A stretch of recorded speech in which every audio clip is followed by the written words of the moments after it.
Hi, it's Paul Banis, the GreatDad.com, and thank you very much for joining either the podcast or the YouTube version of the podcast. I'd really appreciate it if you took just a second to subscribe either on your podcast app or in YouTube. It doesn't really do anything. It's not going to send you any emails. It's just going to show up more often on your feed, and it does me a lot of good in terms of getting more exposure for this work I do to support dads. I'd also like to invite you to come to my page, GreatDad.com/go, if you'd like to discuss more about any of the issues that we are covering within the podcast, especially if there's any way I can help you to be a sounding board in your own struggles to be a dad, and to includes a link to my course on gratitude where at GreatDad.com/gratitude with a offer to take that course for free. So see you in a second.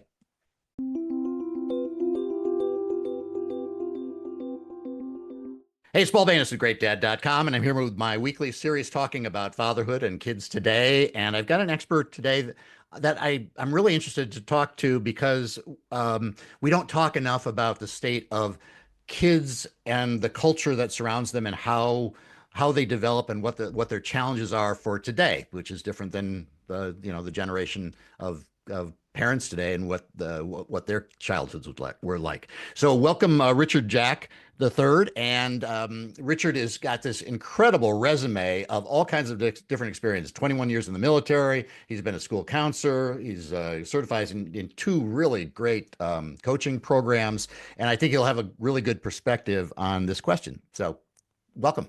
Thank you so much for having me. I'm looking forward to this. Yeah, because me too. Because not only do you have a lot of this really great background, but I'm sure you've got some real points of view about the challenges of kids living today. So maybe we should just start there versus, a generation ago. We know some of those challenges like video games and porn and some of that. But what do you see as the big challenges to kids right now that they're trying to deal with that make it difficult for them? Yeah, that's a great question, and I appreciate you asking that question. A couple of things that stand out to me. One is we have an antiquated mindset in a current situation. Hmm. The ways of doing business with children that happened 20, 30, 40 years ago is no longer the way it should be done today, in my opinion. I think that we have to allow them to have a voice and at the same time try to get back to some of the basics of standards of discipline and correction. And it's how you correct them, is how you provide that support is what really matters to a lot of our young people. I think that the invent of video games and the iPhone or phones in general has caused students or children to go into isolation. And so there's no social skills development, or there's a lack of social skills development out there. We put students in sports and things of that nature, and I have nothing against sports, but what happens if every child doesn't play a sport? What other Right. resources are we going out there to put into them to help them develop? When I think about Gentlemen by Choice model, I think that we're one of the only programs that have a personal development model attached to our program. And the reason why that is because there's some techniques and strategies out there that I've learned, right, as an adult that I think apply universally to children. If we can embed that in at an early age in the right manner, I think a lot of the rhetoric and things that are going on in society would change drastically. Yeah, this is really interesting to me, and I want to delve into this because looking at your website, so you've got the Gentlemen by Choice and ladiesbychoice.org, which are built to what looks to be kind of more traditional types of raising kids, like focusing on etiquette and like basic skills. Did I get the right picture? Because you got kids dressed up in tuxedos, and I almost got the feeling like there was back to like cotillion or whatever that thing was, where they taught the kids how to, serve and how to dance and, be gentlemen in the old fashioned way. Yeah, that's an absolutely correct Oh, okay. viewpoint, right? But it's a modern approach to that. So the origin of the program started in 2012 when I became a school counselor. Myself and my co-founder, we were having a conversation. He was the dean at the time, and I was a school counselor. And we were seeing a lot of young men come to our offices for disciplinary issues that triggered a negative response from them. They would wind up crying or being totally just not happy at school. And as we watch this process time and time again, a lot of times it was a conflict with a female teacher. Okay. So now we're looking at the situation saying, what do we need to do? So we went behind closed doors and we built this model of life skills, leadership, image, financial management, and etiquette. And so we took the military background and structure that I came from, and we married it with education and we put together leadership. We're going to talk about your attitude and behavior. Image, how do you dress for success? What does it mean to wear your pants and your clothes correctly? Yeah. Financial etiquette or financial management. How do you take care of money? What do you know about money? How do we educate you about money? And etiquette. Etiquette is how you treat people. So when we broke this down, these were things that he and I both had experienced as young men and learned at an early age that really helped us throughout life. And it's kind of common practice throughout society. But if we don't teach that and they're not getting it home, when will they learn that?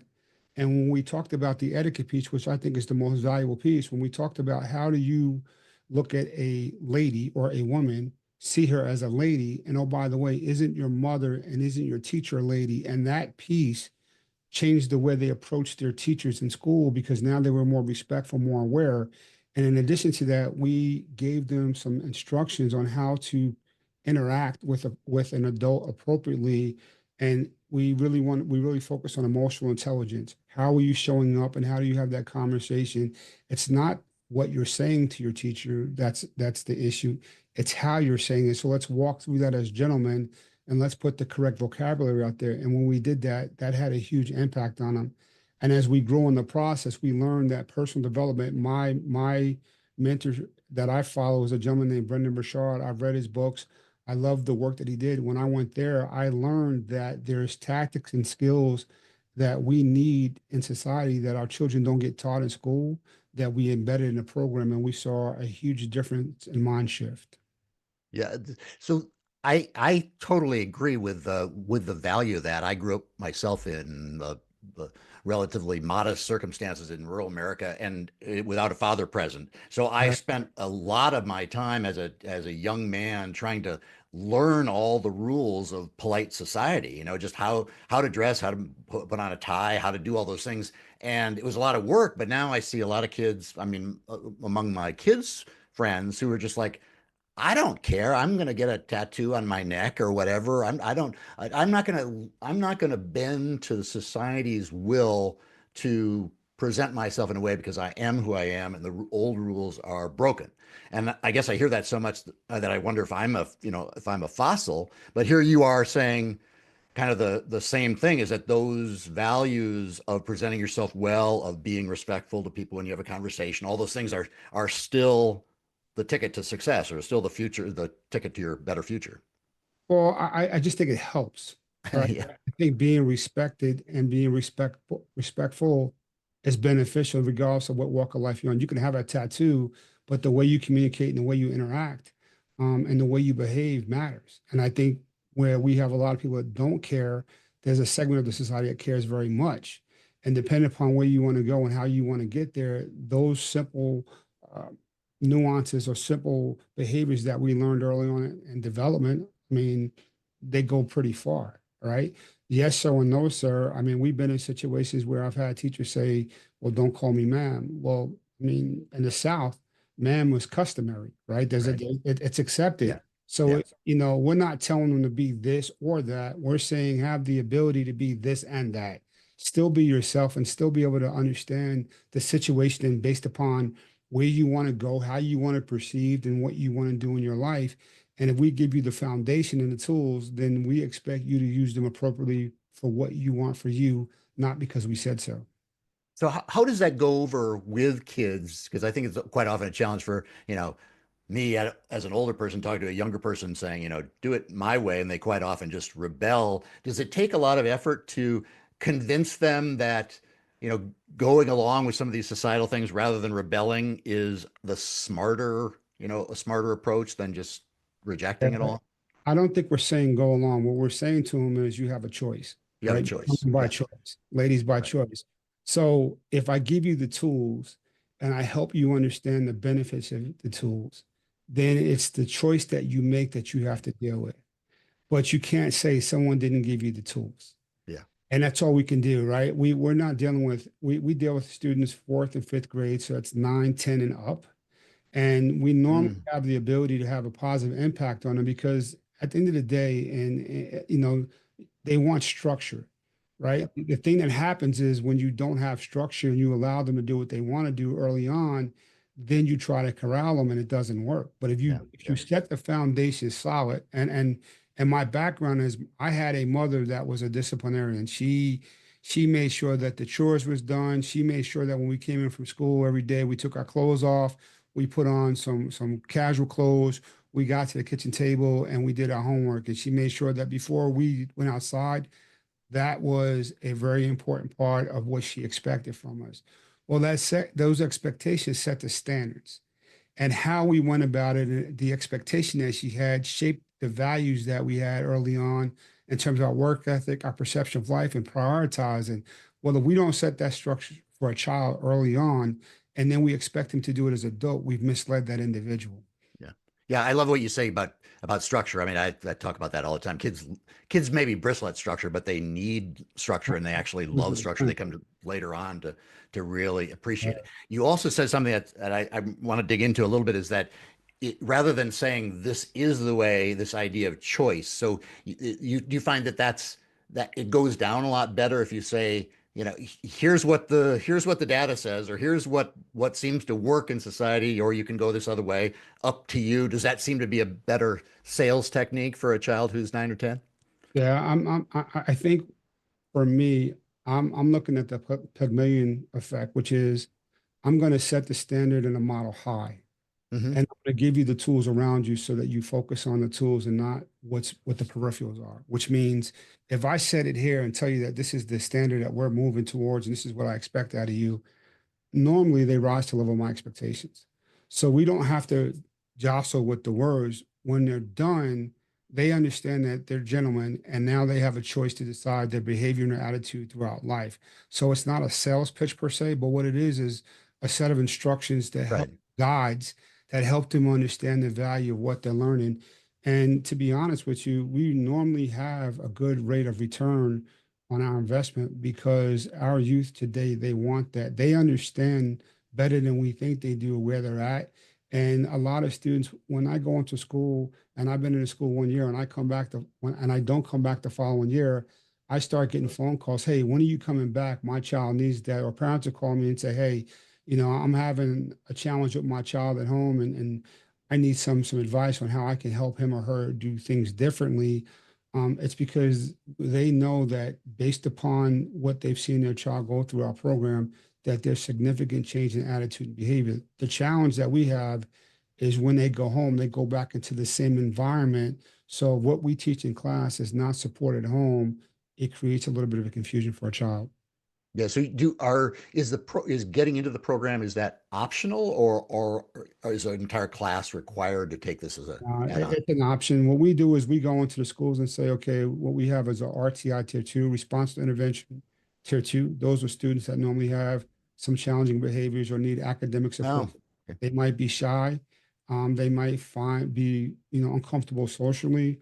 Well, the program socializes them in a positive way. It gives them some instructions and some guidance and some mentors around them that can guide them. So it's not an in-your-face program. It's a combination of let's talk about some things, let's work through this together, and at the same time, let's make sure that we adhere to the standards and structures.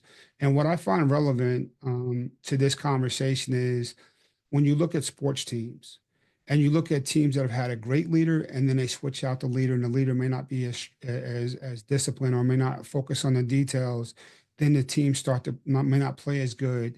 So what that shows us is that even though that a lot of people will say you're too this, you're too that, you're too strict, there's too much discipline. Society kind of bears it out that when that discipline is taken away and there's chaos, people want more discipline, and that's what's going on, in my opinion, in society today, where we've softened or loosened. I won't say softened. We've loosened some of the restraints, and we've given people permission to say whatever they want to do, whatever they want. And at the same time, they can't control the students anymore, or they're having issues with suspension rates or things like that.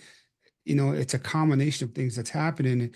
And I think that when you're able to set the expectation and standard high, and you encourage students by supporting them how to get there, I think that's a game changer.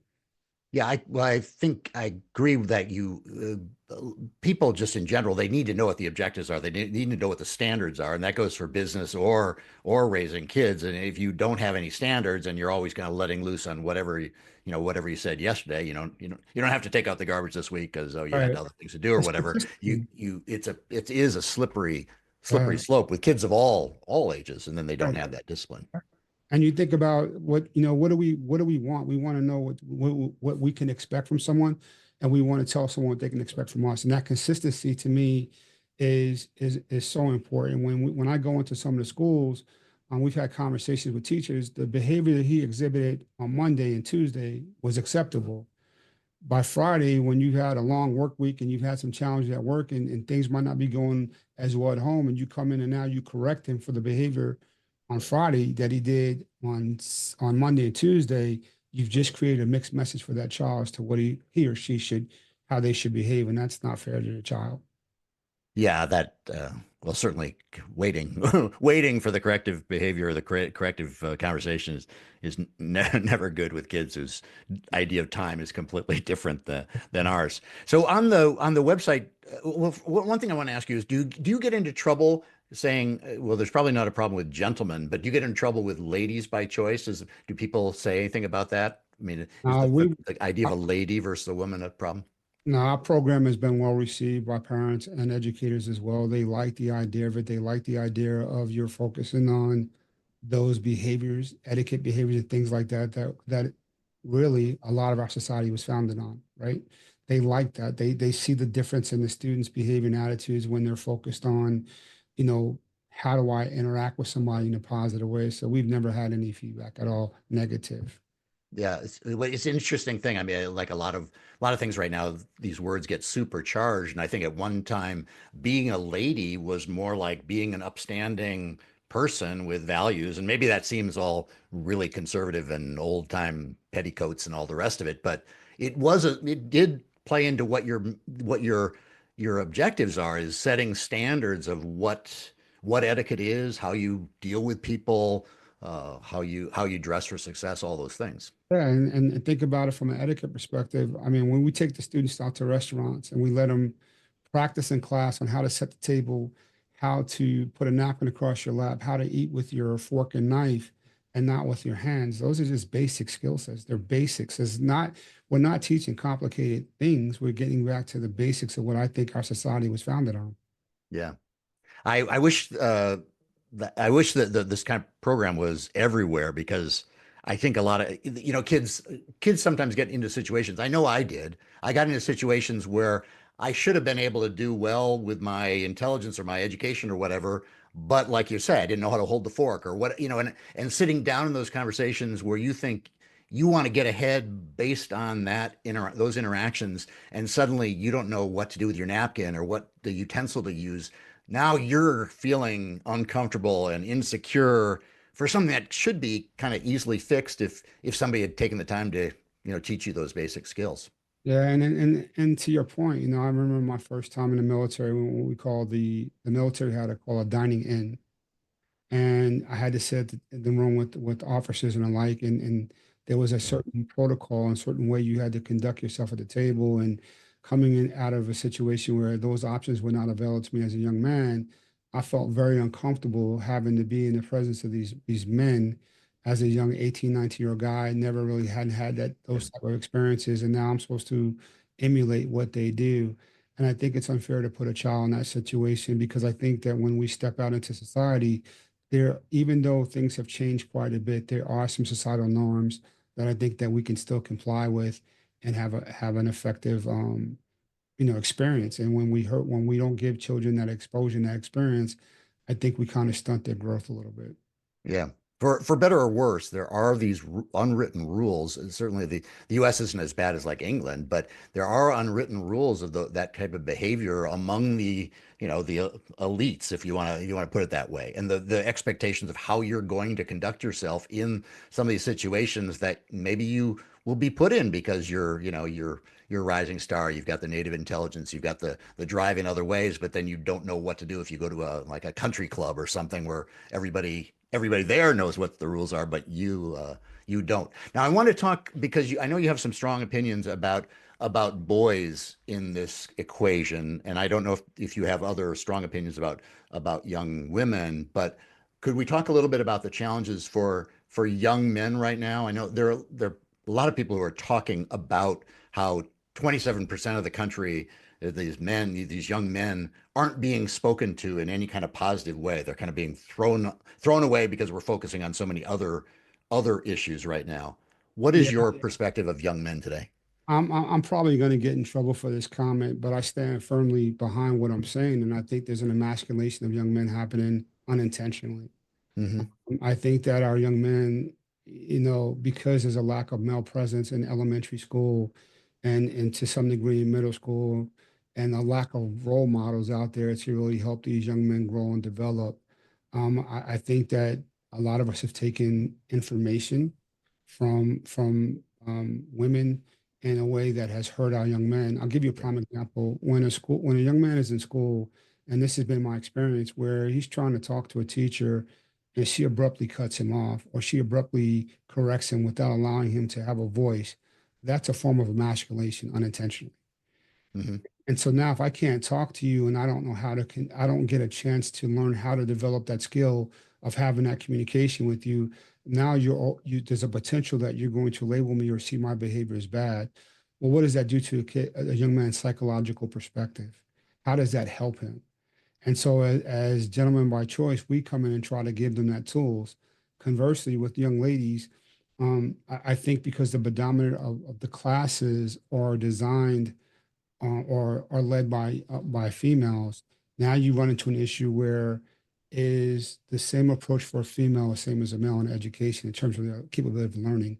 I mean, statistically, or data shows that girls use more words than boys. So when we're having these conversations with fourth and fifth grade classes, boys are not going to answer with a lot of conversation. They're going to be more direct and more simple on their terms. With young ladies, they're going to have more conversation. So now, if I put a young man in a class with a female teacher and she's asking a question and she's expecting him to have a long conversation or express himself a certain way, he may not feel comfortable with that. But does that mean he's wrong? And she may take that the wrong way. So there's some things that I think that can be flushed out or worked out and people can be educated on to kind of help support that in a positive way, if that makes sense to you. Yeah, no, I think it makes total sense. I think we're seeing a little bit of that comeback of men and women being totally equal and therefore exactly the same and no difference whatsoever in terms of how we learn, for example. And now I know Michael Gurry, I know you study at the Gurrian Institute, feels strongly about this, is that there are very big differences between most boys and girls, and they learn in totally different ways. And if you don't respect the boys' way along with the girls' way, you're going to have problems. I mean, even, our my website, GreatDad.com, was founded on the idea that dads don't always think like moms because all at the time there were only parenting sites written by women, and most guys are like, I don't want to do it that way. I want to jump on the bed and throw my kid around and make him laugh and play and do things in a different way. That's not Right. necessarily wrong. Or I'm going to change the diaper in maybe I do something out of order versus what you all say, but that doesn't Right. make it wrong. It just makes it different. And when we cut out the values of one group, we're losing out on that. Yeah, yeah. Uh, I think according to what you said, and this is what you and I discussed prior to this conversation was is what Michael Gurian teaches. And I was not aware of the teachings that I learned from him until I took his class. So that's what happened is when I went into his classes, I became a trainer and I took the extended version of it. I wanted to learn as much as I can to put a product out there that would support both young men and young women. And they do learn differently. They do have different expectations. And it was really obvious to me when I was in Hawaii, my second year in 2016, we stood the program up and we had the second year that I was in Hawaii, I had about eight or nine fourth and fifth grade girls track me down and say, "Hey, Mr. Jack, we have a problem." And I thought they were about to get into a fight. And they said, "Listen, last year you had a great program for the boys, and we want the same thing." And they said, "Who's gonna?" I'm like, well, who's going to teach it? They're like, you can. I'm like, okay, cool. So I took the same curriculum. I taught them separately in two different separate classes with a female counterpart. And what I saw in the classroom is that the conversations with the boys were one and two word sentences. They were engaged, but not as involved as the young women were. When I was in there with the young ladies, they were more talkative. They gave more explanations. So the gender situation became a reality to me when I did the program in Hawaii Mm. for both boys and girls, and that's what started the Ladies by Choice program. Yeah, it's interesting when if you develop a program specifically knowing there's going to be two boys and then you transfer it to girls, suddenly you see all kinds of like Yeah, cracks in the foundation just because you started with one sex and trying to yeah, deliver it to the other. yeah. Interesting. Yeah. And going through the Gurrian Institute, it opened my eyes to, man, like sitting in the classroom. I mean, technically, according to the research, boys wasn't meant to sit for a long Yeah. period of time. So when a child is being considered to have ADHD or things like that, is it really ADHD or is it he's just being a male? Yeah. When we're on a playground and a young man, two young boys get into a disagreement, and they're pushing, hey, knock it off. That's all it takes, right?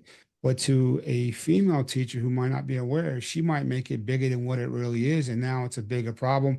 And now we've mislabeled or labeled the child inappropriately, and that becomes a bigger challenge later on for the student throughout Mhm. his academic career. So there's some things that I think happen that we don't really discuss at a high level, and I think it really pays a negative dividend in schools. Yeah. That whole labeling thing, I know as a child, I went to a lot of different schools, and I was quite often labeled as different things, and it just for kids, it just eats away at them Oh yeah, because to be pigeonholed at any age is just really poison.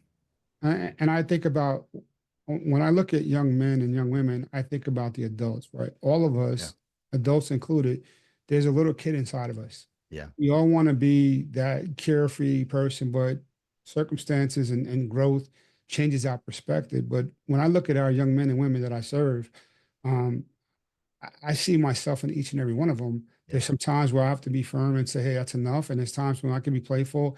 And it's not this or that, it's a this and that, meaning it's situational. And I think that when you're able to build up a perspective that allows you to ebb and flow with them and let them know that here's the rules and here's what I expect of you. And as long as we color inside those lines, we're fine. Now, it doesn't mean that you can't be an individual within inside those lines. It means that we still have to have some parameters, some things that we have to hold in place to ensure that we get some things done um, correctly and appropriately. yeah, yeah. Well, fascinating. I'm really enjoying this conversation. People can find you at gentlemanbychoice.org or ladiesbychoice.org, right? And I know there's some resources there about those. Is it three pillars focus on manners, the financial part, personal decisions, and then etiquette, right? That's Uh, the four? It's actually five. So we have personal Five. development, right? And then we have leadership, Leadership. we have image, financial management, and then etiquette training. And that's been the basic pillars. We've also added some different resources on our website in the form of blogs or ebooks where we talk about how do you create psychological safety for your child. We also talk about the 5 C's of connection and how you can build a deeper and better connection with your child. So I'm routinely posting things to educate parents on different ways that they can approach their child. The other thing that we've done recently, we've also built a website for teachers called um, I'm sorry, it drew a blank, Community Culture Academy.org. And what that does is gives teachers the framework on how they can take some of these strategies that we've developed over the past 12 years of existence and apply it in the classroom for a better outcome for both boys and girls. Yeah, yeah. Well, it's just a shame that the schools don't teach well, the etiquette part I think we talked about, but also the finance part because a lot of kids get out of high school and they don't even know what a credit card is or what credit is or all those like basic skills that we kind of take for granted is just how to operate day to day, and the schools fail at that. Well, I think I don't think they failed, and I look at it this way. the things that we were taught early on, and I'm 56 years old, I was taught early on because life was at a different pace back then. Yeah. Life is sped up, times have got changed, resources become scarce in terms of time because parents are working twice as hard than they've ever worked. They're doing things that they have to do to keep the family afloat. And so now those teachings that we took for granted back then are no longer, they're not able to do it the way they used to do it. And before, schools was the bridge that kind of helped parents with that process.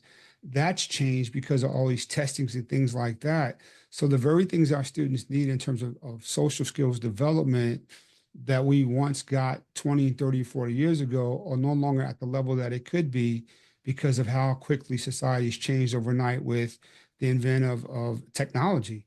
And so I think that we need more programs like this to, and I'm not knocking sports. I think sports is great. But the question I ask parents a lot of times is, how do you know the person teaching your child a sport is teaching these fundamental skill sets that they need throughout life? Because if your child doesn't become a pro, then what? And you have a lot of pro athletes out there, and entertainers that they're not necessarily the best role models on tape based upon how they're showing up in society on social media.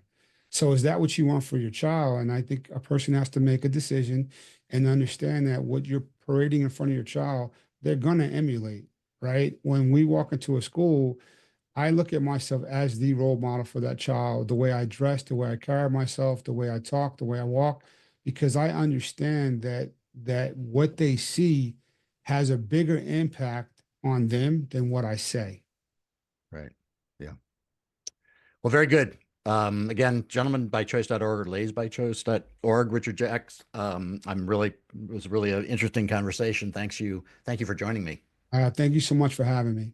All right, Paul Banis with GreatDad.com. You can find my coaching, but I would love to hear more about your coaching because you've done NLP and Gurrian Right. Institute and apparently emotional intelligence. It's like you've hit all the sweet spots of a great coach. But you can find my coaching at GreatDad.com/go. Okay, until next time, stay strong. All right now.